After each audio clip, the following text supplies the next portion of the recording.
আজকে আমরা electrical engineering fundamental সাবজেক্টের চ্যাপ্টার 1 সম্পর্কে আলাপ করব এই স্লাইডে। চ্যাপ্টার 1 ইলেকট্রিসিটি এবং এর প্রকৃতি।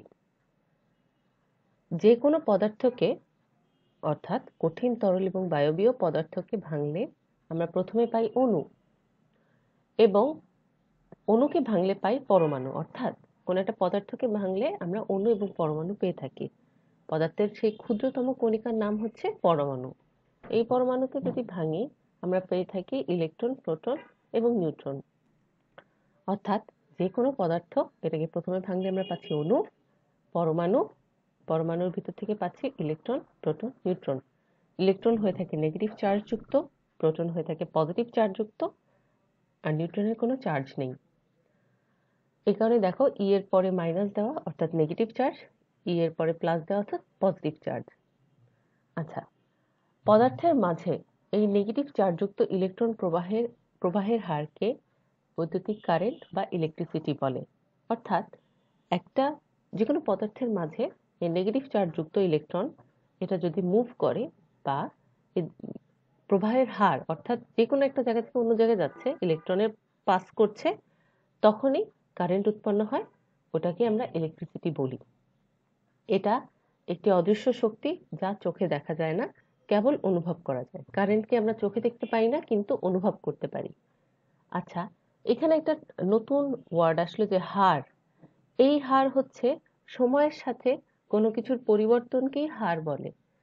তাহলে যে কোনো একটা সময়ের মাঝে যদি ইলেকট্রন প্রবাহ করে কোনো একটা পদার্থে, সেটাই হয়ে যাবে বৈদ্যুতিক কারেন্ট বা ইলেকট্রিসিটি। অর্থাৎ হারটা আসছে হচ্ছে সময়ের সাপেক্ষে যদি কিছু পরিবর্তন হয়। আচ্ছা, সেকেন্ড স্লাইডে আসো দেখি। স্বাভাবিক অবস্থায় পদার্থে ইলেকট্রন এবং প্রোটন সংখ্যা সমান থাকে। স্বাভাবিক অবস্থায় প্রোটন এবং ইলেকট্রন সংখ্যা সমান থাকে, অর্থাৎ প্রোটনের পজিটিভ চার্জ এবং ইলেকট্রনের নেগেটিভ চার্জ বহন করে সেহেতু পদার্থে পজিটিভ চার্জ এবং নেগেটিভ চার্জ সবসময় সমান থাকে। কোনো কারণে যদি প্রোটন বা ইলেকট্রনের সংখ্যা বেড়ে যায়, অর্থাৎ মানে নেগেটিভ চার্জ বা পজিটিভ চার্জ যদি বেড়ে যায়, তাহলে পদার্থটি চার্জ প্রাপ্ত হয় এবং ওই চার্জের গতিতেই বিদ্যুৎ প্রবাহটা ঘটে।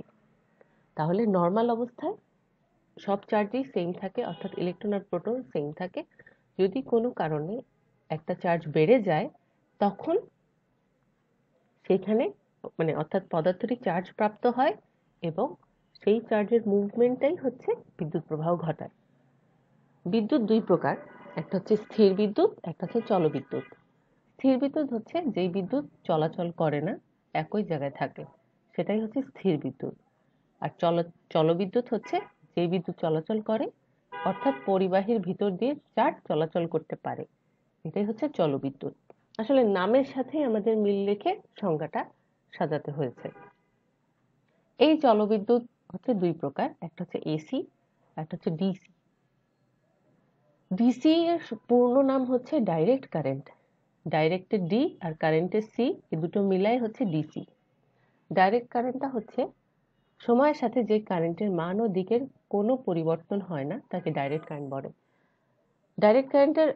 ডাইরেক্টের মানে হচ্ছে একদম ফিক্সড, মানে একদম সোজাসুজি যাচ্ছে। তো সেইটাই থেকেই আসলে সংজ্ঞাটা বানানো যায় যে সময়ের সাথে কারেন্ট এবং সময়ের সাথে কোনো মান আর দিকের পরিবর্তন হচ্ছে না, সেটাই হচ্ছে। দেখো এই চিত্রে সময়কে যদি এক্স অ্যাক্সিস ধরা হয় আর যদি কারেন্টকে ওয়াই অ্যাক্সিস ধরা হয়, তাহলে দেখো সময়ে যতই বাড়তেছে না কেন আমার কারেন্টটাও দেখো ফিক্সড অবস্থায় আছে। এটাই হচ্ছে ডিসির কারেন্টের একটা চিত্র। আর অল্টারনেট কারেন্ট অর্থাৎ এসি কারেন্ট, অল্টারনেটের এ আর কারেন্টের সি, এই দুটো মিলে হচ্ছে এসি কারেন্ট। এটার সংজ্ঞা হচ্ছে সময়ের সাথে যে কারেন্টের মান ও দিকের পরিবর্তন হচ্ছে, সেটাই হচ্ছে অল্টারনেট কারেন্ট। অর্থাৎ সময় বাড়ার সাথে সাথে কারেন্টের মানেরও পরিবর্তন হচ্ছে এবং দিকও পরিবর্তন হচ্ছে। যেমন সময়কে এক্স অক্ষে ধরা হচ্ছে এবং কারেন্ট দেখো সময় বাড়ার সাথে সাথে কারেন্টটা একবার শূন্য থেকে উঠে একটা বড় পর্যায়ে গেল, আবার শূন্যে আসলো, আবার নেগেটিভ পর্যায়ে গেল, আবার শূন্যে আসলো। অর্থাৎ কি মানও পরিবর্তন হচ্ছে, আবার পজিটিভও হচ্ছে, একবার নেগেটিভও হচ্ছে। দিকও পরিবর্তন হচ্ছে। এটা হচ্ছে এসি কারেন্টের একটা চিত্র। তো ডাইরেক্ট কারেন্টের উদাহরণ হচ্ছে ঘড়ির ব্যাটারি। আমরা দেখি ঘড়ির ব্যাটারি একটা সময় পরে আর ঘড়ি কাজ করে না, তখন ব্যাটারি চেঞ্জ করতে হয়, সেটাই হচ্ছে ডাইরেক্ট কারেন্ট। মানে সে ফিক্সড একটা কারেন্ট দিবে, দেওয়ার পরে আর কাজ করবে না। আর অল্টারনেট কারেন্ট হচ্ছে আমাদের বাসা বাড়ির কারেন্ট লাইনটা হতে পারে, যে আমরা যে 2 পিন প্লাগ দিয়ে যে আমরা ধরো ল্যাপটপ চার্জ দিচ্ছি বা মোবাইল চার্জ দিচ্ছি, ওই 2 পিন প্লাগ হচ্ছে অল্টারনেট কারেন্ট। বিদ্যুৎ প্রবাহের প্রভাব। কোনো একটা পদার্থের ভিতর দিয়ে যখন বিদ্যুৎ প্রবাহ হয়, তখন এতে 3টা প্রভাব হয়ে থাকে। একটা হচ্ছে তাপীয় প্রভাব, চুম্বকীয় প্রভাব, রাসায়নিক প্রভাব। তাপীয় প্রভাবটা হচ্ছে পদার্থ উত্তপ্ত হয়ে যাবে, অর্থাৎ বিদ্যুৎ শক্তি তাপ শক্তিতে রূপান্তর হবে। আমি বিদ্যুৎ শক্তি দিব ইনপুটে, ইনপুটটা হচ্ছে আমাদের যেটার সাথে আমি কানেক্ট করব, মানে যেটার মাধ্যমে আমি যেটাকে আমি সাপ্লাই আকারে দিব, অর্থাৎ বিদ্যুৎ শক্তি আমি সাপ্লাই আকারে দিচ্ছি, কিন্তু আউটপুট মানে একদম সর্বশেষ ফলাফল পাচ্ছি আমি তাপে। তাপে রূপান্তর হচ্ছে আমার পদার্থটি, তখনই হয়ে যাবে ওটা আউটপুট বা তাপীয় প্রভাবটা এখানেই বোঝাচ্ছে। যেমন ইলেকট্রিক হিটার, হিটারটা আমরা করি কি 2 পিন প্লাগ দিচ্ছি আমি ইলেকট্রিক সকেটে, ওটাই হচ্ছে আমার বিদ্যুৎ শক্তি। আর হিটারটা গরম হয়ে যাচ্ছে, আমরা ওখান থেকে তাপ পাচ্ছি, ওটাই হচ্ছে আমার আউটপুট, অর্থাৎ তাপ শক্তি। তাহলে বিদ্যুৎ শক্তি তাপ শক্তিতে রূপান্তর হচ্ছে, এটাই হচ্ছে তাপীয় প্রভাব। এছাড়াও ধরো ফ্যান চালাইলাম, ফ্যান চালানোর পরে দেখবো কি ফ্যানটা তো বাতাসও দিচ্ছে, ফ্যানটা ঘুরছেও, কিছুক্ষণ পরে ফ্যানটা গরম হয়ে যাচ্ছে। তো এইটাও হচ্ছে একটা তাপীয় প্রভাবের অংশ। এরপরে আসে চুম্বকীয় প্রভাব, অর্থাৎ পদার্থতে যখন কারেন্ট পাস করানো হবে, তখন পদার্থটি চুম্বকায়িত হয়ে যাবে, অর্থাৎ এখানে বিদ্যুৎ শক্তি চুম্বক শক্তিতে রূপান্তর হচ্ছে। ইনপুটে আমি দিচ্ছি বিদ্যুৎ সাপ্লাই এবং আউটপুটটা পাচ্ছি হচ্ছে চুম্বকের। যেমন মোটর, মোটর চুম্বক শক্তি দিয়েই ঘূর্ণন করে। তারপরটা হচ্ছে রাসায়নিক প্রভাব। সাধারণত রাসায়নিক সবকিছুই হয়ে থাকে তরল পদার্থে, তাই তরল পদার্থে রাসায়নিক পরিবর্তন হয় এবং বিদ্যুৎ শক্তি তখন আলটিমেটলি রাসায়নিক শক্তিতে রূপান্তর হচ্ছে। যেমন ইলেকট্রোপ্লেটিং, এটা যেমন হয়ে থাকে, যেমন কোনো একটা লোহাকে ইলেকট্রোপ্লেটিং এর মাধ্যমে ওটার উপরে একটা সোনালী রং দেওয়া হলো, যেমন আমাদের ইমিটেশনের গয়নাগুলো হয়ে থাকে। তো এটা হচ্ছে রাসায়নিক প্রভাব, যে একটা কোনো একটা তামা বা এইরকম মেটাল মেটাল জাতীয় জিনিসপত্র ইলেকট্রোপ্লেটিং এর মাধ্যমে অন্য একটা কালার দেওয়া হলো এবং সেই কালারটা ঘষলেও যায় না। তাহলে বিদ্যুৎ শক্তির মাধ্যমে ওটা করা হয় এবং রাসায়নিক শক্তিতে রূপান্তরের মাধ্যমে আমরা আউটপুটটা পেয়ে থাকি। তাহলে এই কোয়েশ্চেনটা তোমাদের আসে যে বিদ্যুতের প্রবাহের প্রভাবগুলো কি কি, তখন এই 3টা দিতে হবে, সংজ্ঞা দিতে হবে এবং উদাহরণ দিতে হবে। ইলেকট্রন বিন্যাস। ইলেকট্রন বিন্যাস হচ্ছে পদার্থে ইলেকট্রনটা কোথায় আছে, কি অবস্থায় আছে, এটাকে ইলেকট্রন বিন্যাস বলে। পরমাণুর মাঝে ইলেকট্রনগুলো বেশ কিছু কক্ষপথ জুড়ে অবস্থান করে, অর্থাৎ ইলেকট্রনগুলো বেশ কিছু কক্ষপথেই থাকে এবং প্রোটন ও নিউট্রন অবস্থান করে পরমাণুর কেন্দ্রে, যাকে বলা হয় নিউক্লিয়াস।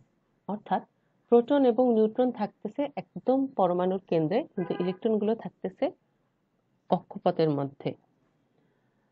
তো ইলেকট্রনকে আমরা ছোট মানে ইংলিশে ই দিয়ে শুরু হয় বলেই ছোট হাতের ই দিয়ে প্রকাশ করি, প্রোটনকে পি দিয়ে প্রকাশ করি, নিউট্রনকে এন দিয়ে প্রকাশ করি। আমরা এর আগেও জেনে আসছি যে সবসময় ইলেকট্রনের সংখ্যা আর প্রোটন সংখ্যা সমান থাকে। এখন আমাদের এই ইলেকট্রন বিন্যাসের চিত্রটা কিছুটা এরকম হয়ে থাকে। দেখো পরমাণু, এটা হচ্ছে একটা পরমাণুর ইলেকট্রন বিন্যাসের চিত্র। এর মাঝে কেন্দ্রে দেখো লেখা আছে 18N 17P, অর্থাৎ এর কেন্দ্রের ভিতরে অবস্থান করছে প্রোটন এবং নিউট্রন, এবং এই দুটোকে একসাথে বলা হচ্ছে নিউক্লিয়াস। 18N মানে হচ্ছে এখানে নিউট্রন আছে 18টা, 17P মানে হচ্ছে প্রোটন আছে 17টা। আমরা জানি ইলেকট্রন সংখ্যা এবং প্রোটন সংখ্যা সমান থাকে, অর্থাৎ 17টা প্রোটন থাকলে পুরো ইলেকট্রনের সংখ্যা হবে 17টা। এখন এই 17টা ইলেকট্রন কক্ষপথে বসাতে হবে। কক্ষপথ হচ্ছে এই যে প্রথমে এরকম একটা গোল, তারপরে সেকেন্ড গোলটাকে বলে দ্বিতীয় কক্ষপথ, থার্ড গোলটাকে বলে তৃতীয় কক্ষপথ, এটাই হচ্ছে কক্ষপথ।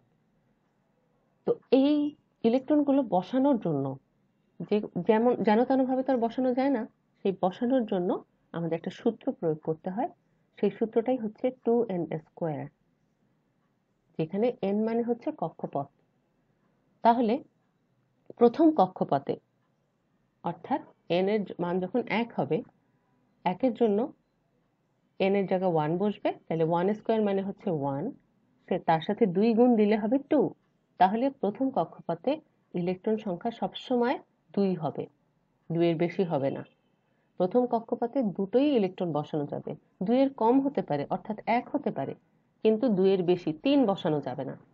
তাহলে প্রথম কক্ষপথের জন্য ইলেকট্রন বসবে দুটো। এখন দ্বিতীয় কক্ষপথের জন্য একই সূত্র, n এর জায়গায় বসে যাবে 2, তাহলে 2 × 2 স্কোয়ার, 2 স্কোয়ার হচ্ছে 4, 4 এর সাথে 2 গুণ দিলে হয়ে যাবে 8। অর্থাৎ দেখো দ্বিতীয় কক্ষপথে 8টাই আছে, 1 2 3 4 5 6 7 8, 8টাই আছে। 8 এর কম বসতে পারবে দ্বিতীয় কক্ষপথে, অর্থাৎ 6 বসতে পারবে, 5 বসতে পারবে, 7ও বসতে পারবে, 3 4 2ও বসতে পারবে, কিন্তু 9 বসতে পারবে না। অর্থাৎ 8ই হচ্ছে ম্যাক্সিমাম এখানে।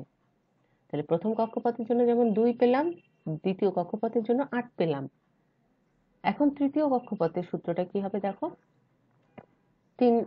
2n স্কোয়ার, এখানে n এর জায়গায় 3 বসে যাবে, 3 স্কোয়ার অর্থাৎ 9, 9 গুণন 2 হচ্ছে 9 দুগুণী 18, অর্থাৎ লাস্ট কক্ষপথে বসতে পারবে 18। 18 মানে 18-র বেশি বসতে পারবে না, মানে 19 20 বসতে পারবে না, 21ও বসতে পারবে না, কিন্তু 17 বসতে পারবে, 16 বসতে পারবে, অর্থাৎ 18টা ইলেকট্রন বসতে পারবে। কিন্তু এই চিত্রতে দেখো আমাদের বলেছে 17টা প্রোটন আছে, অর্থাৎ ইলেকট্রনও 17টা বসতে হবে। 17টা বসানোর জন্য প্রথম কক্ষপথে তো দুটো বসানোই যায় ইজিলি, তাহলে 17 থেকে 2 বিয়োগ দিলে 15টা থাকে। সেকেন্ড কক্ষপথে আছে 8টা, 8টাও ইজিলি বসে যাবে। 8টা বসায় দেওয়ার পরে দেখো 8 আর 2 যোগ করলে হচ্ছে 10, তাহলে আর বাকি থাকে হচ্ছে আমাদের 7টা। তাহলে 3 নাম্বার কক্ষপথে 18টা বসানোর জায়গা আছে, তার ভিতরে তো ইজিলি আমি 7টা বসাতেই পারি। তাহলে 7-এর বেশি তো আর বসবে না, কারণ এখানে তো 17টা প্রোটন আছে, তাহলে 17টাই ইলেকট্রন থাকতে হবে, এখানে কখনোই এর থেকে বেশি ইলেকট্রন থাকবে না। তাই দেখো থার্ড কক্ষপথে বসানো হয়েছে 1 2 3 4 5 6 7টা। এভাবে করেই আমাদের হিসাব করে করে ইলেকট্রন সংখ্যা বসাতে হবে কক্ষপথে। তো তার জন্য আমার সূত্র হচ্ছে 2n স্কোয়ার। এখন একটা বাস্তব উদাহরণে আসি। বাস্তব উদাহরণ হচ্ছে কপারের ইলেকট্রন বিন্যাস করব। কপারকে বাংলায় তামা বলে, তামার ইলেকট্রন বিন্যাস বললেও এই একই এক্সাম্পল দিতে হবে, কপার বললেও এটাই দিতে হবে। কপারকে Cu দিয়েও প্রকাশ করে। আচ্ছা, যে কোনো একটা আমরা জানি যে ইলেকট্রন সংখ্যা এবং প্রোটন সংখ্যা সেম একটা পরমাণুর, এবং একটি পরমাণুর প্রতিটি পরমাণুরই একটি পারমাণবিক সংখ্যা আছে এবং একটি পারমাণবিক ভর থাকে। পারমাণবিক ভরকে পারমাণবিক ওজনও বলে। আর পারমাণবিক সংখ্যা যেটা থাকে সেটাই হচ্ছে আসলে ইলেকট্রন সংখ্যা, আবার ওটাই প্রোটন সংখ্যা। তাহলে এখন আসি আমরা কপারের ইলেকট্রন বিন্যাসে। কপারের ইলেকট্রন বিন্যাসের ক্ষেত্রে প্রথমে আমাদের জানতে হবে এটার পারমাণবিক ওজন এবং পারমাণবিক সংখ্যা, অর্থাৎ পারমাণবিক ভর এবং পারমাণবিক সংখ্যা। এই দুটো আমরা জানতে পারবো হচ্ছে একটা পর্যায় সারণী থেকে। এখন আমাদের পর্যায় সারণী দেখলেই আমরা এটা পাবো যে পারমাণবিক ওজন হচ্ছে এটার 64 আর পারমাণবিক সংখ্যা হচ্ছে 29। তাহলে এই দুটো আমাদের আপাতত মুখস্থ করে ফেললেই চলবে। তাহলে পারমাণবিক সংখ্যা যদি 29 হয়, আমরা জানি এটাই ইলেকট্রন সংখ্যা এবং এটাই প্রোটন সংখ্যা, অর্থাৎ ইলেকট্রন সংখ্যাটাও জেনে গেলাম, প্রোটন সংখ্যাটাও জেনে গেলাম 29। এবং এখন বাকি থাকে নিউট্রন সংখ্যা। নিউট্রন সংখ্যা জানবো কি করে? এটা হচ্ছে পারমাণবিক ওজন থেকে পারমাণবিক সংখ্যা যদি বাদ দেই তাহলেই জানতে পারবো হচ্ছে নিউট্রন সংখ্যা। তাহলে 64 থেকে 29 বাদ দিলাম, পেলাম 35। এটাই হচ্ছে আমার নিউট্রন সংখ্যা। তাহলে আমাদের তিনটা বেসিক জিনিস জানা হয়ে গেল, যে ইলেকট্রন, প্রোটন এবং নিউট্রনের সংখ্যা। এখন আমরা তো জানি কেন্দ্রে একটা পর্যায় সারণীর কেন্দ্রে ইলেকট্রন বিন্যাসের কেন্দ্রে প্রোটন সংখ্যা এবং নিউট্রন সংখ্যা থাকে। চিত্র অনুযায়ী বসাই দিলাম P29, এবং n 35। এখন আমাদের ইলেকট্রন সংখ্যাটা বসাতে হবে। তাহলে সূত্র কি? সেই 2n², যেখানে n হচ্ছে কক্ষপথ, n = 1, অর্থাৎ 2n² হচ্ছে 2n² এর n এর জায়গায় 1 বসবে, 2 × 1 হচ্ছে 2, অর্থাৎ প্রথম কক্ষপথে 2টো বসায় দিব। দ্বিতীয় কক্ষপথেও একই সূত্র ফলো করে 4 × 2 = 8, 8টা বসায় দেব। তাহলে কি হলো? 10, 29 থেকে 10 চলে গেল। তৃতীয় কক্ষপথে আমরা জানি 18টা হবে, তাহলে 18টা তো বসানোই যায়, কারণ 29টা আমার গুছাতে হবে। তাহলে প্রথমে 2, পরে 8, পরে 18, 18টা বসায় দিলেও দেখো 3টা যোগ করলে 18, 8 আর 2 যোগ করলে 28টা থাকে, তাই না?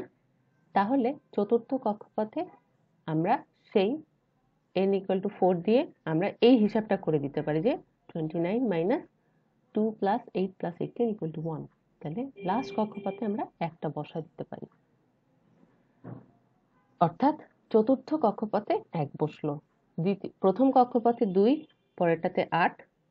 দেখো 2 এর বেশি 3 বসাতে পারলাম না, পরেরটাতে 8 এর বেশি 9 বসাতে পারবো না, এবং থার্ড কক্ষপথে 18টাই আমার ম্যাক্সিমাম, এর মানে 19টা করার জন্য লাস্টের আরেকটা কক্ষপথ আমাকে নিতে হলো, অর্থাৎ এটা হয়ে গেল চতুর্থ কক্ষপথ।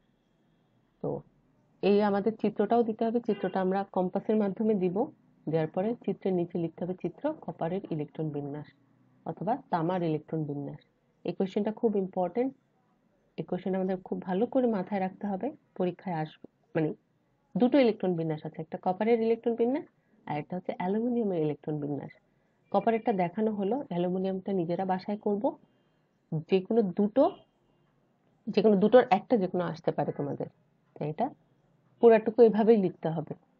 আর পুরাটা কথা জুড়ে লিখতে হবে, কখনো যে ডাবল কুটুলি দিবা না, যে এটার পরের লাইন এটা সেম বলে যে একটা আমরা ডাবল কুটুলি দেই, ওটা দিব না, ঠিক আছে? এখন কিছু গুরুত্বপূর্ণ সংজ্ঞা হচ্ছে আমাদের ইলেকট্রিক্যাল টেকনোলজি স্টুডেন্টদের খুব ইম্পর্টেন্ট, বা এই পুরো বইয়ে এই সংজ্ঞাগুলো খুব গুরুত্ব বজায় রাখবে, সেগুলোই আমাদের জানতে হবে, শিখতে হবে এবং মুখস্থ প্রায় করে ফেলতে হবে। কারেন্টের সংজ্ঞা বা ইলেকট্রিসিটির সংজ্ঞা আমরা আগেও শিখে এসেছি, দেখো একই সংজ্ঞা। কোনো পরিবাহীর মাঝ দিয়ে ইলেকট্রন বা চার্জের প্রবাহের হারকে কারেন্ট বলে। এটাও এর আগেরটাতেও ছিল, একই কথা। কারেন্টকে প্রকাশ করি হচ্ছে আমরা আই দিয়ে, এবং এটার একক হচ্ছে অ্যাম্পিয়ার।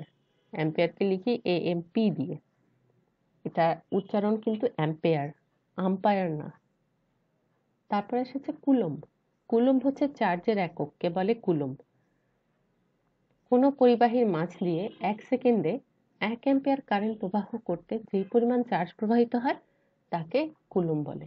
অর্থাৎ চার্জকেই কুলম্ব বলে, কিন্তু 1 সেকেন্ডে 1 অ্যাম্পিয়ার প্রবাহ করতে যেই পরিমাণ চার্জ প্রবাহিত হয় সেটাই হচ্ছে কুলম্ব।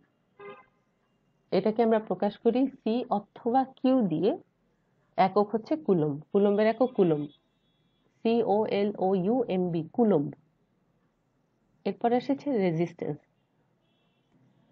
পরিবাহীর যে ধর্মের জন্য কারেন্ট বাধাপ্রাপ্ত হয় তাকে রেজিস্ট্যান্স বলে। কারেন্টের বাধার জন্য যেই ধর্মটা দায়ী সেটা হচ্ছে রেজিস্ট্যান্স। এটাকে প্রকাশ করে আর দিয়ে, কারণ রেজিস্ট্যান্স এর প্রথম অক্ষরটা আর, এটা আর দিয়ে প্রকাশ করে, এবং এর এককটা হচ্ছে ওহম, OHM, ওহম। চিহ্নটা কিছুটা একটা স্পিড ব্রেকারের মতো। ওহমের চিহ্নটা দেখে রাখো, এটা আসবে, এভাবেই দিতে হবে। তাহলে কারেন্টের সংজ্ঞা পড়লাম, কুলম্বের সংজ্ঞা পড়লাম, রেজিস্ট্যান্সের সংজ্ঞা পড়লাম। এরপরে আসে হচ্ছে ভোল্টেজ।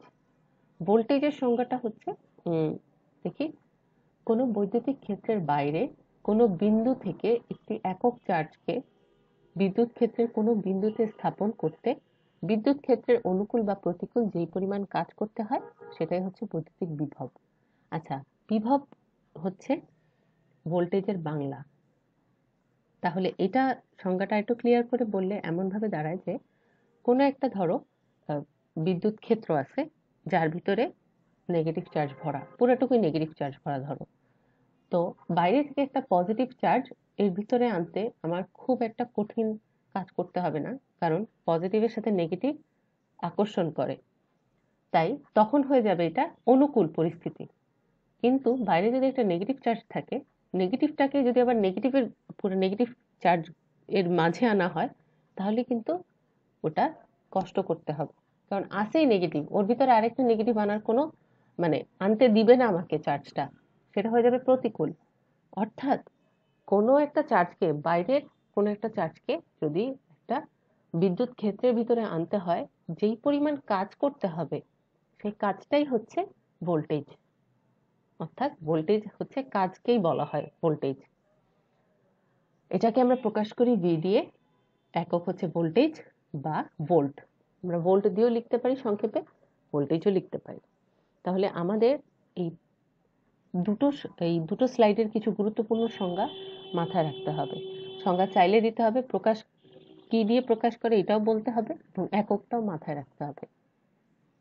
এখন এই টিক চিহ্নগুলো, এই ছকটা তোমাদের বইয়ে আছে, এই টিক চিহ্নগুলো পড়তে হবে আমাদের। বিশেষ করে মেগা, কিলো, মিলি, মাইক্রো, এই চারটা টার্ম জানতে হবে। আমাদের মূল একক হচ্ছে কারেন্টের জন্য অ্যাম্পিয়ার এ, ভোল্টেজের জন্য ভি ভোল্ট, রেজিস্ট্যান্সের জন্য ওহম। কিন্তু মেগা হয়ে গেলে ব্যাপারটা হয়ে যাবে এম এ, বড় হাতের এম এ, আর মিলির জন্য ছোট হাতের এম এ, কিলোর জন্য ক্যাপিটাল কে এ, ক্যাপিটাল মানে বড় হাতের কে এ, আর মাইক্রোর জন্য এই চিহ্নটাকে মিউ বলে। এটা কিছুটা ইউ এর মতো, কিন্তু এটা দেখো একটা ইউ এর একটা দাগ এক পা বড়, তো এটাকে মিউ বলে। তো এইরকম থাকলে আমাদেরকে কনভার্ট করতে শিখতে হবে এই মূলগুলোতে। তাহলে কিভাবে কনভার্ট করব?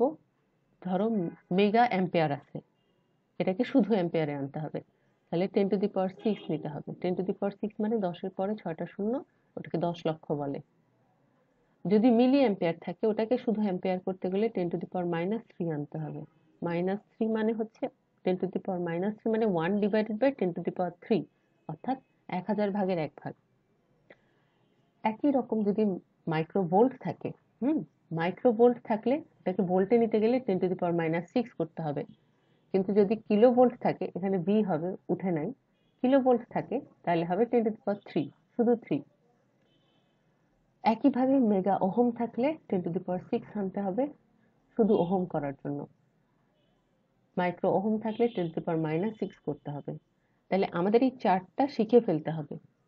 চার্টটা শেখা, এই কনভার্সন ফ্যাক্টরটাও পুরো মাথায় নিয়ে ফেলা, যে এটার মানে কি, কোনটার পরিবর্তে কি হবে, কোনটাকে কনভার্ট করে এই মূলটাতে পাওয়া যায়। এরপরে আসি, এটা হচ্ছে প্রতীক, একক এবং পরিমাপ যন্ত্র। তোমাদের আপাতত এটা লাগবে না, এই পার্টটা লাগবে না, কিন্তু এই প্রথম 3টা পার্ট শিখতে হবে। যেমন ভোল্টেজের প্রতীক ভি, এটাকে একক হচ্ছে ভোল্ট, এটার সাথে এককের সাথে যদি আমি মিটার লাগাই দেই, সেটাই হবে পরিমাপ যন্ত্র। অর্থাৎ ভোল্টের সাথে মিটার লাগিয়ে দিলাম, ভোল্ট মিটার, এটা হচ্ছে পরিমাপ যন্ত্র। অর্থাৎ ভোল্ট মিটার দিয়ে আমি ভোল্টেজ পরিমাপ করতে পারি। কারেন্ট আই দিয়ে প্রকাশ করে অ্যাম্পিয়ার, অ্যাম্পিয়ার অ্যাম্পিয়ারের সাথে মিটার লাগাইলে অ্যাম্পিয়ার মিটার হয়, কিন্তু আমরা এটাকে অ্যাম্পিয়ার মিটার না বলে বলি অ্যামিটার। অর্থাৎ অ্যামিটার দিয়ে আমরা কারেন্ট মাপতে পারি। ওহম রোধ, রোধ প্রকাশ করে আর দিয়ে, ওটা হচ্ছে ওহম, ওটার সাথে মিটার লাগিয়ে দিলে ওহম মিটার হয়ে যায়। পাওয়ার পি, ওয়াট, পাওয়ার পি, ওটার একক হচ্ছে ওয়াট, ওয়াটের সাথে মিটার লাগিয়ে দিচ্ছি ওয়াট মিটার, তাহলে পাওয়ার মাপা যাবে। এরকম করে শক্তি ই, এটাকে কিলোওয়াট আওয়ার বলে, এটাকে এনার্জি মিটার বলে। আমাদের এই 5টা শিখলেই হবে, বাট বাকিগুলো তোমরা শিখে রাখতে পারো। যেমন আমরা চার্জ পড়ছি কিউ, কুলম্ব, সেই কুলম্বের সাথে চার্জ মিটার এটাকে বলে। ফ্রিকোয়েন্সি তোমরা রেডিওতে শুনেছ এফ, ওটাকে হার্জ বলে, ফ্রিকোয়েন্সি মিটার। তাই এই জিনিসগুলো হচ্ছে নিজেদের জানার জন্য এই টিক চিহ্নগুলো বিশেষ করে পড়বো, মানে টিক চিহ্ন না, এখানে 5টা পর্যন্ত বিশেষ করে পড়বো, 1 2 3 4 5, হ্যাঁ 5টা পর্যন্ত বিশেষ করে পড়বো। পরিশিষ্ট, পরিশিষ্ট হচ্ছে কয়েকটা টপিক তোমাদের জানা থাকা দরকার। যে অনুশীলনীতে আমাদের বই এই চ্যাপ্টার 1 শেষ, চ্যাপ্টার 1 এর একদম শেষে এখন দেখব অনুশীলনীতে কোয়েশ্চেন 3টা ভাগে ভাগ করা, একটা অতি সংক্ষিপ্ত, একটা সংক্ষিপ্ত, একটা রচনামূলক। এই তিনটার পাশে দেখবা বাঁকা শিব কথাটা লেখা। বাঁকা শিব হচ্ছে বাংলাদেশ কারিগরি শিক্ষা বোর্ড। এই ওয়ার্ডটা যেই কোশ্চেনের পাশে লেখা থাকবে সেটা একটু বেশি গুরুত্ব দিয়ে পড়বো। যতবার থাকবে তাহলে বোঝা যাচ্ছে সেটা বেশি বেশি করে পড়তে হবে। অতি সংক্ষিপ্ত আর সংক্ষিপ্ত প্রশ্নগুলো নিজেই পড়ে ফেলবো। এতে মানে কিছু বোঝার না থাকলে তখন প্রশ্ন করবো। আর আমি বিশেষ করে রচনামূলকে তোমাদের ভালো করে শিখাবো। চিত্র পেন্সিল দিয়ে আঁকতে হবে, চিত্রের নিচে অবশ্যই নাম লিখতে হবে। অঙ্ক যদি করি আমরা কখনো, অঙ্কে অবশ্যই একক দিতে হবে। আর বইয়ের অঙ্কে সবসময় যে অঙ্ক ঠিক হবে বইয়ের সেটাও না, ভুল হতেই পারে। সেক্ষেত্রে কয়েকজন মিলে অঙ্ক করে সঠিক উত্তরটা যাচাই করে নিব।